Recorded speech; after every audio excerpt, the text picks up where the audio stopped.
ወልይ መሆኑን በመናወቅ በቀጥታ መለስልኝ ብሎኛል። በቀጥታ ለመለስልኝ ይሄ ኪታብ ጃሚዑ ከራማቲል አውሊያ ይባላል።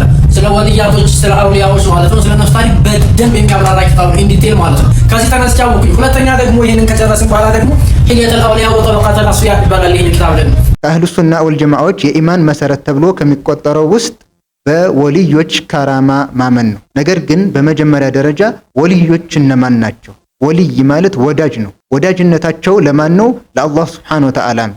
አላህ ሱብሓነሁ ወተዓላ የሱ ወዳጆች የሱ ወልዮች ለመሆን ቁርአኑ ላይ መስፈርትን አስቀምጧል። ይህንን መስፈርት ያሟላ ማንኛውም ወንድም ይሁን ሴት የአላህ ወዳጅ የአላህ ወልይ ይባላል። አላህ ቁርአን ላይ ምን ይላል? አላ ኢነ አውሊያ አላሂ ላ ኸውፉን ዐለይሂም ወላ ሁም የሕዘኑን አለዚነ አመኑ ወካኑ የተቁን ይላል። አዋጅ! እነዛ የአላህ ወዳጆች በእነሱ ላይ ምንም አይነት ፍርሃት የለባቸውም፣ ምንም አይነት ትካዜም የለባቸውም ይልና እነዚህ ወዳጆቹ እነማን ናቸው? ምንን ያሟሉት ናቸው የአላህ ወዳጅ የሚሆኑት የሚለውን አላህ ራሱ ቁርአኑ ላይ ገለጸ። ምን አለ?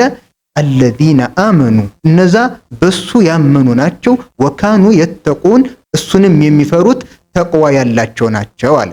ለወልይ አላህ ስንት መስፈርትን አስቀመጠ? ቁርአኑ ላይ ሁለትን መስፈርት ብቻ አስቀመጠ። አልኢማኑ ቢላህ ወተቅወላህ፣ በአላህ ማመንና አላህን መፍራት። ነገር ግን አልኢማኑ ቢላህ በሚለው ነገር ላይ ራሱ በጣም ብዙ ዝርዝር ጉዳዮች ይገባሉ። ሰፊ የሆነ ርዕስ ነው። ለምሳሌ በአምስቱ የእስልምና ማዕዛናት በዝርዝር ማመን፣ በስድስቱ የኢማን መሰረቶች በዝርዝር ማመን፣ ከዚህም በላይ ለአላህ ያለን ግንዛቤና እውቀት አላህ ስለራሱ በቁርአኑ በገለጸው መልኩ ነብዩ ሰለላሁ ዐለይሂ ወሰለም በሐዲታቸው ስለሱ በገለጹት መልኩ ልናምን ማለት ነው። እነዚህን ሁሉ በያዘ መልኩ አልኢማኑ ቢላህ በትክክል በአላህ ያመነ እና ተቅወላህ አላህን መፍራት። ይህም ባጭሩ ስንገልጸው አላህ ያዘዘውን ትዕዛዝ መስራት፣ የከለከለውን ክልከላ ደግሞ መከልከል ማለት ነው። እነዚህን ያሟላ ማንኛውም ወንድም ይሁን ሴት አላህ ለወልይ ለወዳጅነት መስፈርት ያስቀመጠውን አሟልቷል። የአላህ ወዳጅ ወይም ወልይ ነው ማለት ነው። ከዚህ ውጭ ግን በሀገራችን ላይ እንደሚታወቀውና በብዛትም እንደተሰራጨው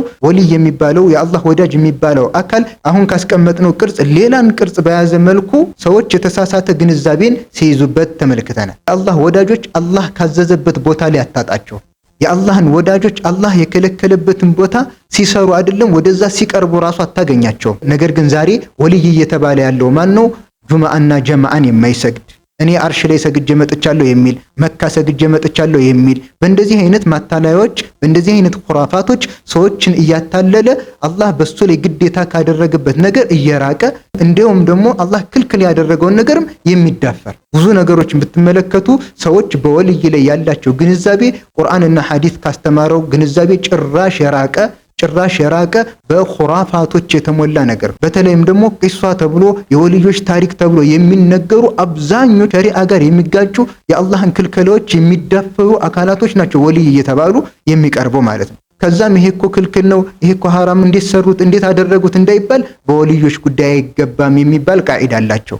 አይደለም እነሱን የወልያቶች የአላህ ወዳጆች ሁሉ በላጭ የሆኑትን ነቢዩን ሰለላሁ ዐለይሂ ወሰለም አላህ ሱብሓነሁ ወተዓላ እንደፈለክ ሁን አላላቸው። የፈለግከውን ስራ አላላቸው። ምንድነው ያላቸው?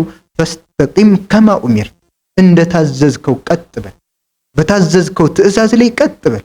በዚህ መልኩ ለወልዮች ያለንን ግንዛቤ በደንብ ልናስተካክል ይገባል። ከዛ ውጭ ደግሞ ድንበርም አልፈን የምን ከራማ የምን ወልይም አንልም። ወልዮች አሉ፣ የአላህ ወዳጆች አሉ፣ ከራማም አለ። ለምሳሌ መርየም አለይሂ ሰላም አላህ Subhanahu Wa Ta'ala ከጀነት ምግብን እያወረደ ይመግባት ነበር። ልክ እንደዚሁ ቂሶቱ ጁረይጅን ብንመለከት የጁረይጅን ታሪክን ብንመለከት ሕፃንን ልጅ እንዲናገር አድርጓል። ልክ እንደዚሁ አሁንም ቡኻሪ ላይ በተዘገበ ሐዲስ መሰረት ነብዩ ሰለላሁ ዐለይሂ ወሰለም ምን አሉ? ኢነሁ ቀድ ካነ ፊማ መዳ ቀብለኩም ሚነል ኡመሚ ሙሐደሱን ወኢነሁ ኢን ካነ ፊ ኡመቲ ሃዚሂ ሚንሁም ፈኢነሁ ዑመር ብኑል ኸጣብ።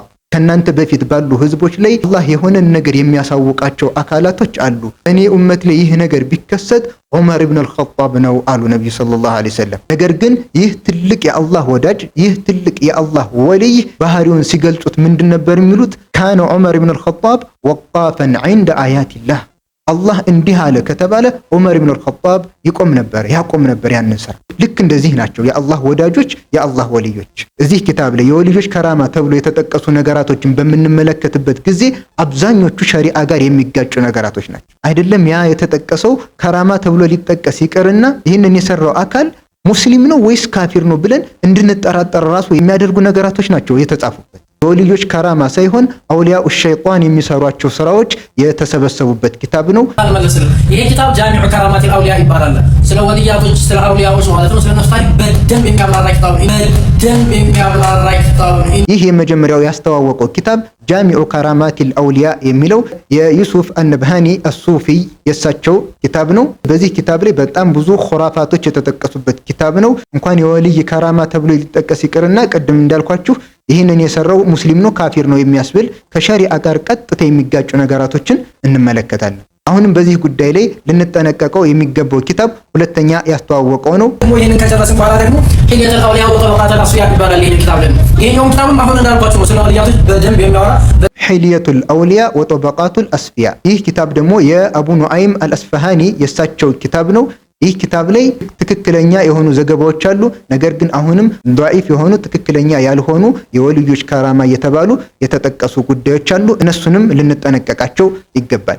ሶስተኛውና በጣም ብዙ የሚያስደነግጡ ኹራፋቶችን ሰብስቦ የያዘ ኪታብ ደግሞ አለ ጠበቃቱል ኩብራ ሊሻዕራኒ። እንደ ምሳሌ ደንገጥ እንድትሉና እንድትጠነቀቁ እንደዚህ አይነቶችን ኪታቦች አንድ ምሳሌ እንጥቀስ። እነሱ ዘንድ አንድ ወልይ የሚባል አካል ወደ መስጂድ ይመጣና ኹጥባ እንዲያደርግ ይጋብዙታል። ኹጥባ ላይ ቆሞ አላህን አወደሰ፣ አላህን አላቀና ከዛም በኋላ የሚያስደነግጥ የሆነውን ንግግር ተናገረ። ምን አለ? ወአሽሀዱ አን ላ ኢላሃ ለኩም ኢላ ኢብሊስ ዐለይሂ ሰላቱ ወሰላም፣ ከኢብሊስ ወይም ከሸይጣን ውጭ ጌታ የላችሁም ብዬ እመሰክራለሁኝ። እዛም ሰዎች በጣም ደንግጠው ከፈረ ይህ ሰው ካደ ሲሉ ሰይፉን መዞ ወረደ ይላል። ሰይፉን መዞ ሲወርድ ሁሉም ደንግጠው ከመስጊድ ተበተኑ። ከሌላ አገር ነዋሪ የሆኑ ሰዎች ወደዛ ቦታ ሲመጡ ሲጠያየቁ እኛም ሀገር ኹጥባ አድርጎ ነበር። በዛው ሰዓት ስንት ሀገር ኹጥባ አድርጓል? 52 ሀገር ላይ አንድ ቦታ ላይ ቆሞ በአንድ ጊዜ ኹጥባ አድርጓል። ይሄ የሚያስደነግጥ አይደለም። ከዚህ በላይ የሚያስደነግጠው ከኢብሊስ ውጭ ጌታ አላውቅላችሁም። ይህንም የወልይ ከራማ ነው ብለን እንቀበለው? እንደው ለማለት የፈለጉት አይታወቅም የወልዮች ነገር ብለን ይህንን እንለፈው?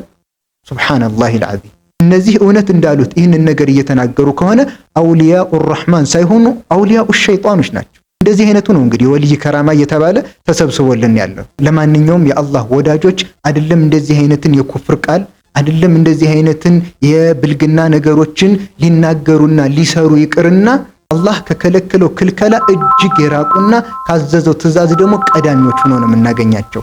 በዚህ በኩል ላይ ሰፋ ያለ ማብራሪያን በወልዮች ላይ ትክክለኛ የአላህ ወዳጆች እነማን ናቸው፣ በወልይ ስምስ እያታለሉ ያሉት እነማን ናቸው የሚለውን ነገር በደንብ ለይተን ልናውቅ ዘንድ፣ በወልዮች ላይ የውሸት ወሬዎችን ደግሞ የሚያሰራጩስ እነማን ናቸው፣ የተሰራጨባቸው ወሬስ ምን አይነት ነው የሚለውንም በደንብ ለይተን ለማወቅ አንድ ኪታብ እጠቁማቸዋለሁ። እሱም የሼኹል ኢስላም ኢብኑ ተይሚያ ኪታብ አልፉርቃን በይነ አውሊያኢ ረህማን ወአውሊያኢ ሸይጣን የሚል ኪታብ አለ።